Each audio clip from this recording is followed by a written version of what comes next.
Welcome to Spotlight on the Arts. My name is Michael McKeever, and I will be your host for this episode, which we've entitled, It's Magic. Now, joining me today is our usual panel of experts, the always wonderful, the very talented Iris Acker, producer, director, actress, and a very dear friend. Sitting next to her is one of the region's top journalists and critics, Mr. William Hirschman. Next to me is the always wonderful, the very beautiful, and award-winning actress, Karen Stevens. But it gives me great pleasure to introduce our very special guest. His name is Gary Goodman. He is a magician, an illusionist, a mind reader, a voiceover actor, and an actor. And he is our, how do I put this? He is our centerpiece for today's episode, which is going to all be about magic. I like that. So, yes. Gary, let's get right into it. How did you start on this path to become a magician? Well, I was about 8 years old, and I saw this magician standing on a stage. In fact, let me show you what he did, if I can remember. He was standing on a stage, and he counted 1, 2, 3, 4, 5, 6 cards. And then I saw him toss away 1, 2, 3. But when he counted them again, he had 1, 2, 3, 4, 5, 6 cards. And I was amazed. I was astounded, much like you people. And I went backstage, and as you know, you're never supposed to go backstage. But I'm 8 years old. I go backstage. I see the magician. He's very tall. But then again, I'm 8 years old, and I looked up at him, and I said, Mr. Magician, could you please show me the one where you counted 1, 2, 3, 4, 5, 6 cards? I then saw you toss away 1, 2, 3, but when you counted them again, you had 1, 2, 3, 4, 5, 6 cards. And he actually looked at me and he said, son, are you talking about the one where I counted 1, 2, 3, 4, 5, 6 cards? I then tossed away 1, 2, 3, but when I counted them again, I had 1, 2, 3, 4, 5, 6 cards. I said, yes, that's the one. And he looked at me and he said, can you keep a secret? And I said, yes. And he said, so can I. So honestly, I'm hoping one day that I can come back on this show, Spotlight on the Arts, yes? I'm not promising. I'm hoping that I'll learn the one where the magician counts 1, 2, 3, 4, 5, 6 cards, tosses away 1, 2, 3, but when he counts them again, he has 1, 2, 3, 4, 5, 6 cards. That's the one I want to learn. We'll see. Only come back if you teach us. Well, I don't know about the rest of you, but I don't want to do the show. I just want to watch more magic. Right. That's kind of what I want to do for today. Me too. Yeah. So, yes. We're on the subject of keeping a secret. Yes. We're going to backtrack and, you know, right. pick up all the other stuff, but right. you wrote a book on yes. magic. Oh. Are you worried about giving away your secrets? No, because I feel if someone's going to pay for the book, buy the book, then they're going to keep the secrets. They must be sincere, right? Oh. They must have a deep interest in learning the magic. Okay. Well, how does this, how did you learn your, is it like something that's handed down from magician to magician, or do you simply learn from a book? Is there a school for magic? When I was learning magic, there really wasn't a school at the time that I knew of, but I learned from books, the library, that was the magic place, and then I started performing for the neighborhood. I actually, did a show in my neighborhood. True story, charged 10 cents a ticket. Kids came into the garage, and the true story, I locked the garage door, and I did 2 hours. Nobody left. And when I finished, and I looked at how much I made, I think I made about $3 that day. I said, wow, this is amazing. I made $3 doing these tricks. And then I just wanted to be a magician. I found that being a magician gave me an opportunity to be on stage, because really I enjoy acting. And I didn't know how to get on TV or in the movies or be an actor, but I knew that if I could do a magic show, I could be on a stage and be an actor, more or less. Well, tell you what, on that note, because we want to talk to you about being an actor as well. But I've been told that you had a special role in the film Jack and Jill, where you played, of all things, a magician. So there it is, working both these skills. We're going to take a quick look at a clip from the film, and then we'll talk to you about being an actor. Oh, thank you. All right. Okay, so what do I do? All you do, Jill, is just come up the stairs, sit inside the box, and we'll do the magic. Okay. All right, Wish thank me you so luck, much. guys. What a great job. Thank you so much. And all the We way. can just get you in here. Oh, my God. wonderful. Watch very closely. What are you doing? Tell me what you're going to do. Yeah. Ah, you got... And What's happening? now. What's happening? What's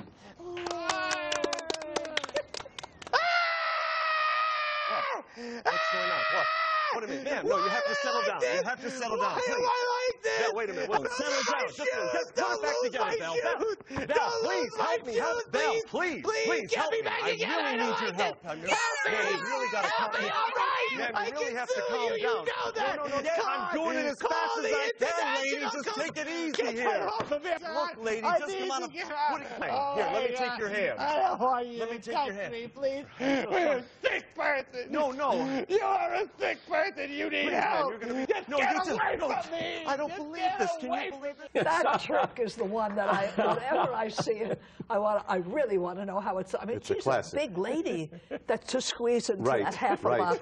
It's got. That was, part of the magic is to get Adam Sandler in that box. Yeah. So one of Yes. the questions I'm always interested in is the interrelationship between doing magic and theater and magic as a performing art, where you're doing comedy, Right. you have lines. Yes. Talk about a little bit about the intersection of theater or the performing arts with stage magic. Sure. Well, to really create a really fun magic illusion, you have to consider the music, the costuming, the choreography of the illusion, and what you're going to say. And then all that comes together, and it makes it an entertainment piece or a theatrical piece. So it's scripted. It's scripted, absolutely. And often when I'm telling people, when people are calling me and saying, can you do a show for this company or can you do a show for my private party, I always mention that my shows are very theatrical. I'm not just there to do a trick. I have music in the background, and all my music is, I select it to match the effect that I'm doing, and then I consider what I'm wearing, and I consider what I'm going to say, and add some humor, and then it all comes together and makes it, I feel, more theatrical. Do you have a magic trick that no other magician has? Thank you for asking. This was not prepared. No. But I brought this paper bag, and I thought, let me just do something with everyday objects. And often in my show, I like to work with everyday objects because I think it makes it even more magical. So a paper bag, and even more importantly, the contents, bottle of ketchup. Now, if you're home watching this, I want everybody to say, ooh, ah. Ooh, ah. Oh, thank you. I can actually hear them. All right. I'm going to make the bottle vanish from the bag simply by waving my hand over the bag, counting to 3. The bottle will disappear. Watch. 1, 2, 3, and the bottle. Let me do this again. Paper bag. I'm not used to doing this seated with the hot lights and, and people this close to me. Let me try it one more time. All right. Paper bag, bottle of ketchup. Take 2. Everybody say, ooh, ah. I'll make it disappear on the count of 3. 1, 2, 3, and the bottle is gone. Now, I can tell right away, this gentleman here is saying, I know how he did it. It's a trick. Well, making the bottle vanish may be easy, but the tough part is bringing it back. If you're going to watch that closely, forget the whole thing, all right? I'm, so close. Very impressive. Well, thank you. So you are unique. Well, Iris, I tell everybody, any 8-year-old with 40 years experience can do this. That was your first professional gig when you were charged 10 cents? I mean, they say when you get paid, you're a pro. Right. That's right. I was 12 years old. 12. And I've been in Boca Raton for 35 years doing magic. I grew up in Niagara Falls, New York. I spent 8 years up there doing magic, all through school, all through college. I went to FAU, but I continued doing the magic. And then when I got out of college, I just continued doing. Was that your shows. goal when you got out of school, saying, I'm going to do this, I'm going to be a magician? Or that was my goal, but that was not my family's goal. I can imagine. So how did that happen? So few people are able to actually live their dream. How did that come about? That's really the greatest trick. Absolutely. Right? I did try other things. I went back to FAU and I took law courses, And then I was in the law library, and I just realized the people are so serious as lawyers. And I'm trying to once in a while, you know, do some magic for the law students, and they're not into it at all. So I said, well, you know, I don't feel comfortable. So then someone said, be a teacher, and I took courses in, you know, being a teacher, but then I just kept missing, you know, the feeling of being on stage and doing the shows, and I thought, this is not my passion. And so I just went for it, and I thought, if I'm able to do any show, and as a magician, if you can do close-up magic, that's where often people call me to do a cocktail party, or I even have companies that want me to mingle for 4 hours at a party, just doing cards and coins and ropes and all that. Yes. The close-up magic. You've seen me at private parties, I know. I like that. And I said, okay, then I can do that. If I can get on a stage, I can do those shows. I can be in someone's living room and do a show. I've even done shows for people. There's been 2 people in the audience at a living room. No, some people, you know, that they want that, so I'm there. And then the big grand illusions. The grand illusions, you know, making the people float in the air and being able to make Adam Sandler, you know, saw Adam Sandler. Yes. That's enabled me to get more into the big time, to be in front of larger audiences. I've done the Miami Heat halftime for 8 seasons, 20,000 people around me doing illusions. I would have never gotten, actually Adam Sandler auditioned 75 magicians for that role. And here, this is a true story. I didn't get the role initially. And I kept calling because I really wanted to do it. I thought this is probably going to be my only opportunity to be in a movie, and I really wanted to do it. So I kept calling the casting director, and I kept saying, have you made a decision? And she kept saying, not yet. One night I called. She said, I'm sorry. We've made a decision. You're not the one we chose, 75 magicians. And then as I was about to hang up, I said, is there anything else I can do in the movie? Because I really wanted to be in the movie. And she said, well, oh, wait a minute. Adam wants you to send a picture right now of you. Send a picture. So apparently Adam's in the room. My wife Jamie takes a picture of me in our living room. Instantly, thank God for email, right? Send it, boom. Within a couple hours, you get a phone call. Adam wants you. Wow. And that's how I actually got on the movie set. 4 days I was on the movie set on the Allure of the Seas ship.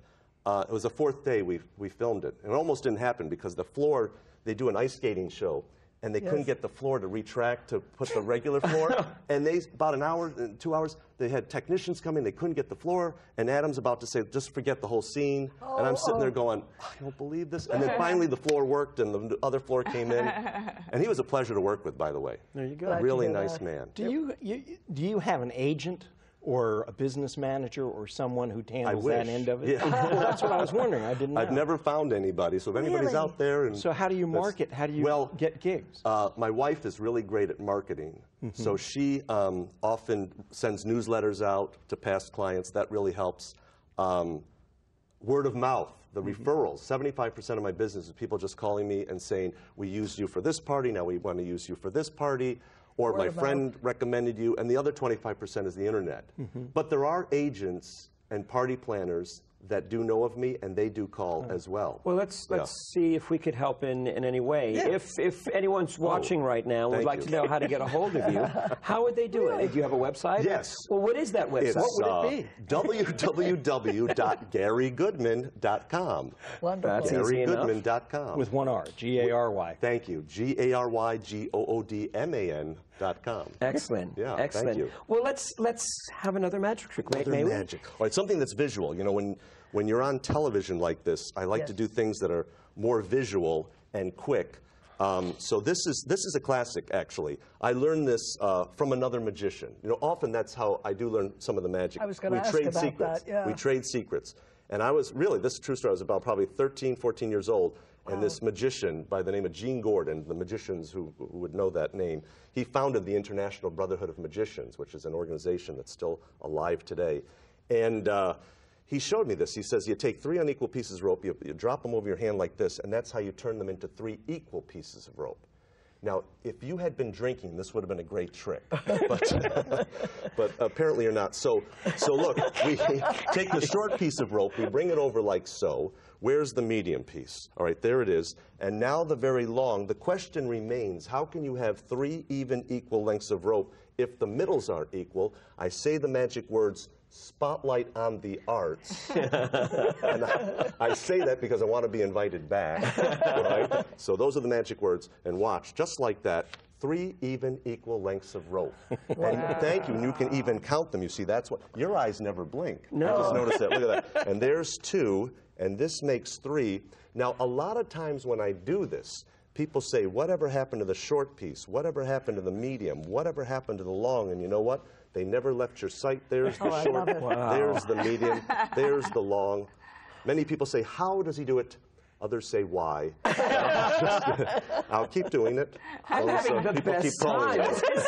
I've never been so close to a magician, and I figured, you know, we were going to be able to see. Let's have a party, and we'll invite Gary. There you go. Yeah, okay. That's what I want to hear. Maybe we'll more have people a having parties, right? And needing me at the party. That's wonderful. Has there been a particular trick or illusion that you found challenging? Or, and is there one that you would like to do that you haven't mastered yet? Well, I've fortunately mastered a lot of grand illusions, and the one that I find most challenging is the Harry Houdini trunk escape. And I mentioned earlier that I grew up in Niagara Falls. Right across the bridge in Canada was the Niagara Falls, Ontario, Harry Houdini Magical Museum. And I used to go there so many times as a kid. This true story. The curator of the museum gave me a lifetime pass. He says, you've come here way too many times. You keep paying and paying and paying. And I would study Houdini's magic in the museum. And he had this trunk, and I kept watching the old TV clips. They're actually filmed, some Houdini things. And he would get locked in the trunk. And this is what I've done in my show for years. I get locked in the trunk. And my lady assistant stands on top of the trunk with a curtain. She says, 1, 2, 3. She drops the curtain. I'm standing there. She's in the locked trunk, tied up in a bag with the handcuffs on, in a different costume. That's the most challenging illusion. But you do it? I do it. I can't believe I'm still doing that. I do it. Yeah. Wow. And then there's been others, you know, where the lady gets, I have this one where the lady gets in a cabinet, and it's a cabinet about half her size. And a big blade goes right through the cabinet. So she sawed in half vertically. But then these giant geometric metal tubes I push right through the cabinet. So one goes through the top, one goes through the bottom. So now the audience is saying, wait, now I'm looking through the entire cabinet, and we don't see her. And then it gets zigzagged. Half of her body gets moved onto one side of the table, the other half's on the other, and then her hand waves to everybody. That's the one that got me the Miami Heat job that they used at the Miami Heat Arena for halftime, because it's so incredible. And Chris Everett, I've done her charity event for 15 years.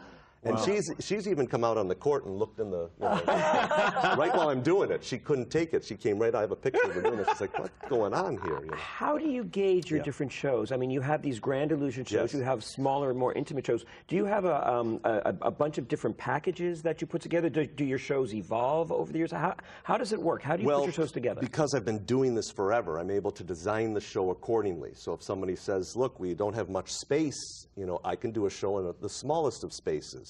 I just did a company, a corporate thing in Tampa the other day, and there were 300 people in the ballroom, and they were all able to see the show because I designed it for, you know, 300 people. Very clever. And again, you have to have the right sound system, and you have to have the bigger effects, not the things I'm doing here, but much larger effects that play to a large audience. You know, and then, Gary of course, reminded me that he was on my show 20 years Yes. ago. 20 years. Wow. When I was on stage with Iris Acker, I don't. I And he was think only it was 12. I think it was 12 years old. But I was saying 20 years. And I say, but he says, no, I kept saying, well, I want to be back on stage with it. It took 20 years. 20 years, yeah. What's wrong with that? But we did it. We did. How? I just want to say, 20 years ago and now. But let's talk about the difference. But we haven't changed, right? We still look the same. Neither one of us. Right. See, that's another great illusion. There you go. But yes, tell me, from 20 years ago and now, what is the difference? What is the difference? I mean, you weren't doing all these tricks 20 years ago. I actually was. Yes. Really? You just didn't ask the question. Well, what's interesting is, has technology affected what you do, either in the ease of what you do or making it more difficult in the sense that 12-year-olds go, well, I saw that in CGI the other day. Yeah, great question. Unfortunately, I don't hear that. I don't hear any, and I perform for children as young as 4 years old and older. So if somebody calls me for a child's, again, design the show for that age. A teenager, those are the toughest audiences. But believe it or not, the teenagers love the close-up magic. I've performed at universities, and the kids scream. I get the biggest reactions when I'm at like Florida Atlantic University or University of Miami. Huge reactions. They go wild. And then, of course, I have, you know, the shows for adults. And I get calls for people that, like in the country clubs. And they feel, well, you know, our audiences are 60 to 80. Will they appreciate it? Yes, absolutely. Magic's an international language, so everybody really enjoys it. It's just the way it's presented. It's the man or the woman behind the magic, right? And that it's live. You can't. It's live. You can't. I mean, you watch David Copperfield, and you David go. who? Yeah, the Charles Dickens character. Oh, yeah. okay. You watch Charles Dickens, Yes. David Copperfield, and Okay. you sit there and you go, all right, we know that he swears up and down, Right. that there's no trick, you know, there's no special effects. Yes. But I can see that a cynical world would go, oh, really, there's been a split here or something. here's the... But there's no way that anybody can be faking. You can't be faking. No, because I'm always performing live, except for this instance. Except for this. But the cool thing about David Copperfield, and I've said this to many people, is for years and years and years he toured all the biggest arenas and the beautiful theaters. For a year, he's a very smart man. 2 shows a night, all year long, and then the last week of that year, he brings in the TV film crew, and they film the shows. So what you saw live, because I went every year, was the same thing you saw on television. So that I knew, no trick photography. That is talent, because some of the others sometimes do play with the cameras. Does he do one-on-ones like you do at parties, too? Sometimes he'll do a little close-up magic, and the camera will come in, and he has the big screen so you can all watch. What do you do? What do you do at parties? Well, Do you have one you could do here? one of my favorites is this. And tell me again, what is your name? Karen. Excellent memory. So let me do this with Karen since she's so close to me. Imaginary cards, Karen. All right? So I'm going to mix. Actually, you take them, and you just mix them up a little bit. But Karen, it's easier if you take them out of the box first. Oh. Yeah, give me the box. All right, thank you. The box goes back in the pocket. All right, now I'll take the cards. Karen, you're very good. All right, I'll take the cards. Now look, I mix them up. Now, please pick a card. And I'm serious. You took 2, put 1 back. Oh. That's right. Now look at your card. I'm really serious. Think of the card in your mind. Are you thinking of a card? Ace of Spades. No, I was just saying Ace of Spades. Don't pay any attention to me, Karen. 51 more chances. No, Karen, did you pick an ace? No. Good, because I don't want somebody watching this show thinking everybody picks an ace. Did you pick a joker? No. Good, because there are no jokers in this deck. That was the test. She's being honest. So you really are thinking of the card. And you have to have the suit as well, clubs, diamonds, hearts, and spades. You have the whole card in your mind. Show the card to the TV audience. I won't even look. I've seen this before. Go ahead. Show the card. All right, good. Do you feel silly doing this? No. Oh. You ought to try doing it for a living. Put it face down. I won't look. Face down, right here. All right, in my back pocket, I hope I remembered. Yes, the box. Cards go in the box. No more pretend. It's reality time. This is the big moment. Before I came to Spotlight on the Arts, I turned 1 card over in this box. Karen, when I count to 3, I want you to name. By the way, we should stop right now. I have never met you before. In fact, you came in. We were already seated. I think she was the last one to take a seat before the cameras turned on. Be honest, have you ever met me before? No. You don't have to seem so happy about it. We've never met or talked before. When I count to 3, I want you to name the card you're thinking, and if this works, it'll be the only card turned over in the box. Are you ready for this? Watch this. 1, 2, 3, what's your card? Queen of Hearts. No, it isn't. You're not even close. Did you really think of the Queen of Hearts? Yes. And there's only one thing left for me to say. Could I have my check now, please? She says Queen of Hearts. Now that's really, really interesting because I'm gonna do this very slowly. Very slowly. I'm gonna open up the box. Notice I'm doing this very slowly, right? And you said Queen of Hearts, yes? I'm doing this very slowly. I'm going to go through the cards, and I want you to notice. I want you to notice something really interesting. Are you watching me closely? Oh, wait a minute. I thought before the show that I turned 1 card over in the deck next to the Ace of Spades, by the way, the card that I said a moment ago. That's pretty cool, isn't it? Yeah. Are we talking magic if the 1 card turned over matches the card you just thought of? Ooh. The Queen of Hearts. I'm impressed. Finally! All right. So you're the one. I'm the one. It took a whole 30-minute show to finally impress this guy. All right. Okay. Okay. Wow. Thank you. That's amazing. Speaking of lovely assistants, Yes. do you work with assistants on a regular basis? I've And been they're very, lovely. Thank you. That's a prerequisite to being an assistant. Do you have a regular person who assists you? You know, during my the wife, shows? Jamie, when we first got married for 7 years, she'd never been in the business. She was a natural, and she did all the shows with me. Prior to that, even as a teenager, the girl next door, literally the girl next door was my assistant. She actually turned out to be a famous model later on in life, but she was my assistant. And then, all through college, you know, I would find different girls, mostly girls that are in theater already, love to, you know, get on stage and be the magician's assistant. My wife trained 2 girls from FAU. They were 19. They're both in their 30s. They're married. They have children, and they're still doing the show with me. Wow. Yeah. Wow. Terrific. Yeah. So that's Terrific. great. Yes. That's the Thank you. answer. Yes. How do they know your tricks? Do they, because On a they're- need-to-know basis. Right. Yes. Truthfully. Right. Because got to keep the secrets. Must keep the If you're secret. getting in the box, you got to know the secret. Not entirely the whole secret.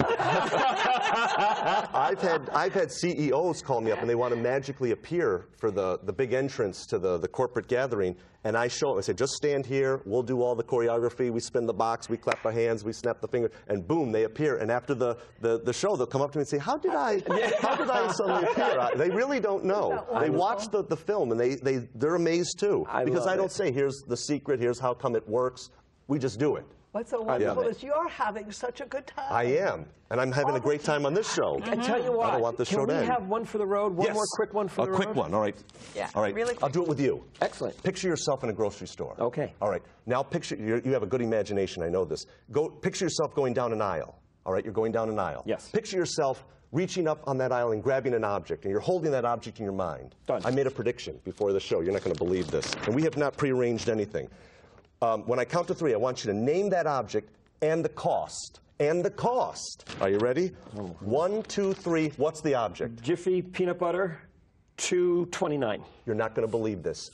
Jiffy peanut butter, $2.29. How about that? Thank you very much. You are amazing, my friend. Thank you. Thank you. Well done. Well done. Appreciate that. I don't know about everyone else in the audience, but I have had a blast. This has been one of the most fun shows that we've had. Thank you. It's just been terrific. All right. Thank you so much for joining us today. Gary Goodman, check him out online. I want to thank our panelists. As always, it's been a pleasure to play with you guys for a half an hour. Speaking of going online, if you want to know what's going on in South Florida Theater, just check out floridatheateronstage.com. Anything you want to know about what's going on stage in South Florida Theater is at that website. Thank you so much for joining us. We hope you had fun. And this is Michael McKeever saying, I'll see you next time.